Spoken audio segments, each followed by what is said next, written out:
ভালোবাসলে কি অপমানটাও সহ্য করতে হবে? বলো তো একটা কথা। ধরো আমি তোমাকে খুব ভালোবাসি, তুমি আমাকে যা খুশি অপমান করে দিলে, সেটা কি আমায় সহ্য করতে হবে? আমার অপরাধটা কি? আমি তোমায় ভালোবাসি, আমি তোমার সব কিছুকে সাপোর্ট করছি, সেটা আমাদের অপরাধ? সত্যি বলছি, আমার না কালকে 3 দিন ধরেই খুব মনটা খারাপ। বিশ্বাস করো কি না, আমরা দোগলা, আমরা মির্জাফর, আমরা বেঈমান, নানান রকম কথা শুনতে পেলাম একটা চ্যানেল থেকে। তো সেই চ্যানেলটাকে আমরা কিন্তু প্রচুরভাবে সাপোর্ট করেছি, প্রচুরভাবে সাপোর্ট করেছি। সেখানে দাঁড়িয়ে আজকে আমরা দোগলা হয়ে গেছি।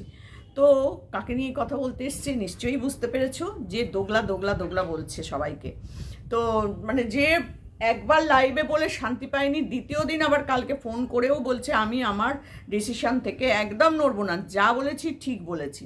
তো বুঝতেই পারছো, যা বলেছে সে ঠিক বলেছে, কিন্তু আমরাই হচ্ছি সত্যি করে বোকা, সত্যি করে আমরাই হচ্ছি ক্রিয়েটার বা ভিউয়ার্স, আমরা প্রত্যেকেই হচ্ছি বোকা। বোকা না হলে এইরকমভাবে মানে কি বলবো, নিজেদের সংসারে অশান্তি করেও হলেও আমরা গিয়ে সেই সব লোকগুলোকে সাপোর্ট করি। যাদেরকে ভালোবাসি তারাই ভালোবাসার মূল্য দিতে জানে না, তাই না? তো চলো, কাকে নিয়ে বলতে এসেছি নিশ্চয়ই এতক্ষণে বুঝে গেছো। হ্যাঁ, বাচ্চার বাবাকে নিয়ে কথা বলতে এসেছি, ছেলের বাবা, তাকে নিয়ে কথা বলতে এসেছি। আশা করি তোমরা সকলেই ভালো আছো, আমিও ভালো আছি। আমি ভেবেছিলাম এটা নিয়ে ভিডিও করব না, বিশ্বাস করো রাত্রিবেলা ভিডিও করেও আমি পোস্ট করিনি। তারপর ভাবলাম না, আমিও তো গেছিলাম, তো আমারও একটু বলার জায়গা আছেই, তাই না? তাছাড়াও আমি অনেক সময় অনেক কিছু কথা শেয়ার করেছি, তো সেখান থেকে দাঁড়িয়ে আমার যেন কেন মনে হলো যে এদের নিয়ে আজকে একটুখানি কথা বলা আমার উচিত মানে আমার ইচ্ছা। তো আমার চ্যানেলে আমি আমার ইচ্ছা মতন ভিডিওই দিই। খুব একটা আমি এই কন্ট্রোভার্সির যে এই নোংরা কন্ট্রোভার্সিটার মধ্যে আমি নিজেকে খুব একটা ঢোকাতে চাই না। সত্যি করে আমার বিচ্ছিরি লাগছে, কেন জানি না। কারণ একটা মেয়ে তার সংসারটাকে ছেড়ে দিয়ে চলে যেতেই পারে, আমি এটাতে কোনো রকম খারাপ দেখিনি, যে সে নির্যাতিত হয়েছে, সে তার শ্বশুরবাড়িতে সে অত্যাচারিত, মারধর খেয়েছে, তাকে পুড়িয়ে দেওয়ার চেষ্টা হয়েছে, তাকে মানে মেরে ফেলার চেষ্টা হয়েছে, এই সব কথা আমরা তার মুখ থেকে শুনেছি, ঠিক আছে? কিন্তু সে বলছে সে ওই বাড়িতে আর থাকবে না। আমি ভেবে নিলাম যে এর সাথে মানে স্বামী স্ত্রীর মধ্যে বনিবনা হচ্ছে না, তারা সেপারেশন, ঠিক আছে, কোনো অসুবিধা নেই। কিন্তু এই সেপারেশনের পর যা যা করেছেন এই মহিলা, তাকে সাপোর্ট করা একদমই সম্ভব না। হ্যাঁ, মানতাম যে ঠিক আছে একজনের সাথেই আছে, তাকে সেই জায়গা থেকে মানে একটা ছেলে হোক বা একটা যেই হোক পুরুষ, সে তাকে সাপোর্ট করেছে, তার মানসিক ইয়েটাকে দেখেছে, স্থিতিশীল রেখেছে, ঠিক আছে, তখনও ঠিক আছে, এই অবধিও আমি ঠিক আছে বলবো যে না, এর সাথে সে তার সম্পর্ক ভালো থাকেনি, সে এখান থেকে আরেকজনের হাত ধরে বেরিয়ে গেছে এবং সেখানে সে খুব সুখী আছে, ভালো আছে, সে নানান রকম সুন্দর সুন্দর ভিডিও করছে এবং তার সাথে সাথে তার সন্তানটাকে সে ছেড়ে আসেনি। তাহলে আমি তাকে একদম 100% বলছি, তাকেই আমি সাপোর্ট করতাম, একদম সাপোর্ট করতাম। কারণ সে এই বাড়িতে সুখী নয়। তো যে মেয়েটা শ্বশুর বাড়িতে সুখী নয়, সেই বাড়িতে দিন রাত্রির অশান্তি করে না খেয়ে না দিয়ে ঝগড়া করে কাটানোর থেকে অন্য জায়গায় থাকা ভালো আমার মতে। তো সেখান থেকে দাঁড়িয়ে আমরা ওকেই সাপোর্ট করতাম যদি সত্যিকারের ঘটনাগুলো এই হতো। কিন্তু এখানে এসে দেখলাম সম্পূর্ণ উল্টো। মেয়েটা তার মানে নিজের শখ ফুর্তি, নিজেকে এক্সপোজ করতে বেশি পছন্দ করে। তো সেই মেয়ে যদি এখন এসে তার ছোট্ট বাচ্চাটাকে ফেলে রেখে দিয়ে এরও তার সাথে ঘুরে বেড়ায়, তাহলে আমার মনে হয় না কেউ তাকে সাপোর্ট করবে, করছেও না।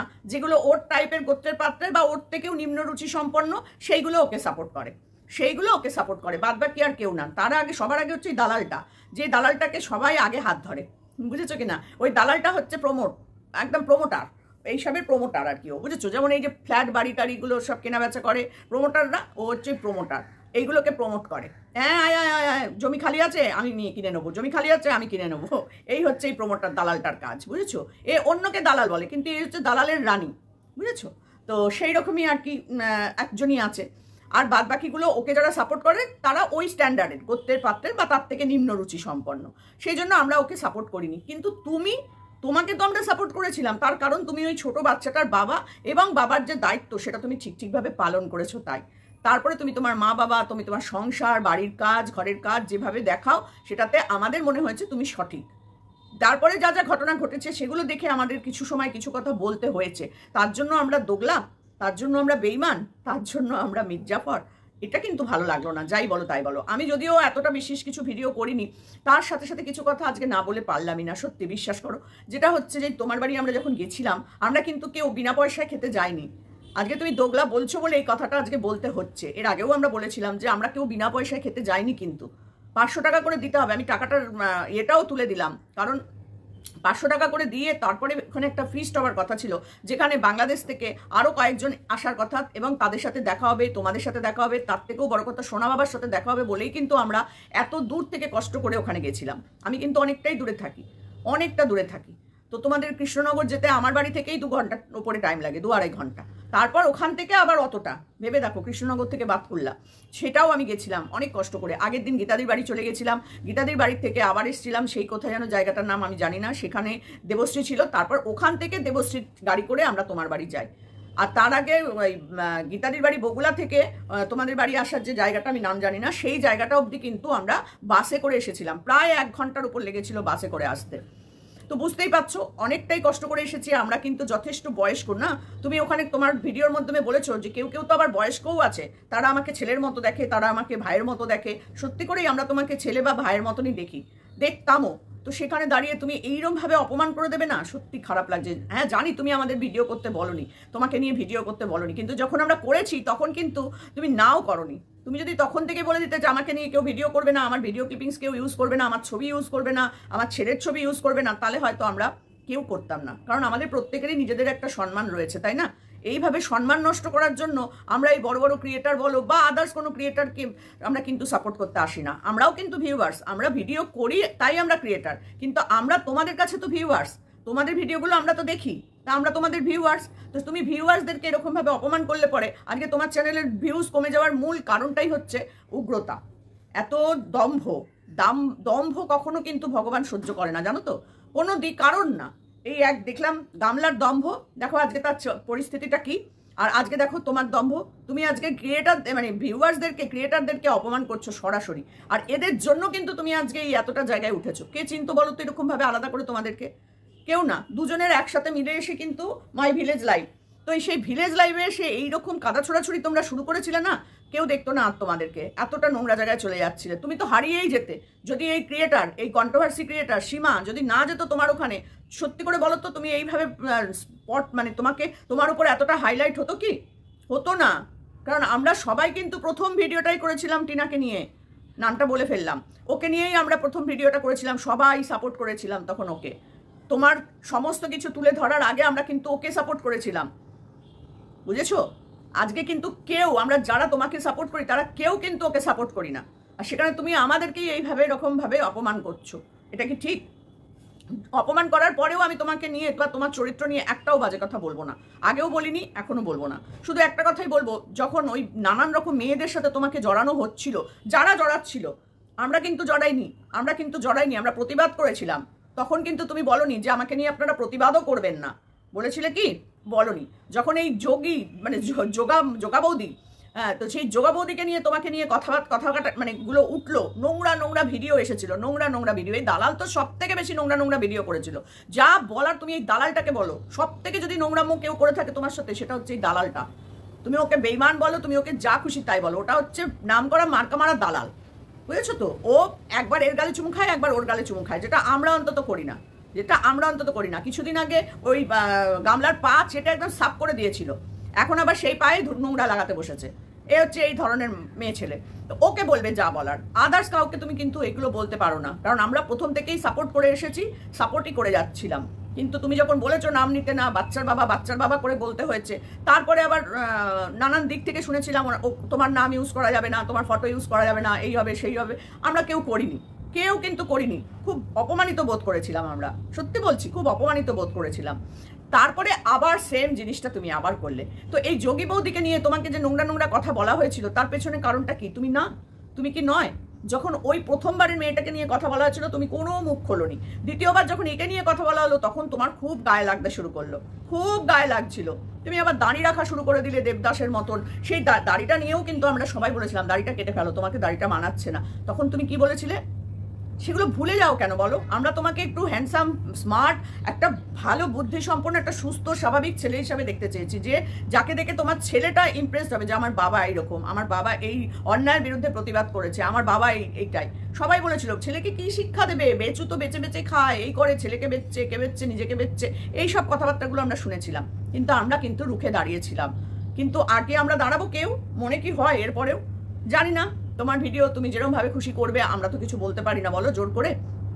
তো একটা কথাই বলবো, এই মেয়েটাকে নিয়ে যখন তোমার সাথে সম্পর্ক জুড়িয়ে কথা উঠলো, তখন তুমি আবার খুব কষ্ট পাচ্ছিলে, মেয়েটা বেঁচে আছে তো, মেয়েটা ওই আছে তো, সেই আছে তো, তখনও তুমি মুখ খোলোনি। তখন যারা যারা তোমাকে নিয়ে ভিডিও করছিল বা যারা আমরা প্রোটেস্ট করছিলাম, তাদের কারোকে নিয়েই তুমি কোনো কথা বলোনি কেন? তখনই তো বলতে পারতে আমাকে নিয়ে এরকম নোংরা আলোচনা আপনারা করবেন না, বলেছিলে কি? বলনি তো, তখনও তুমি চুপ।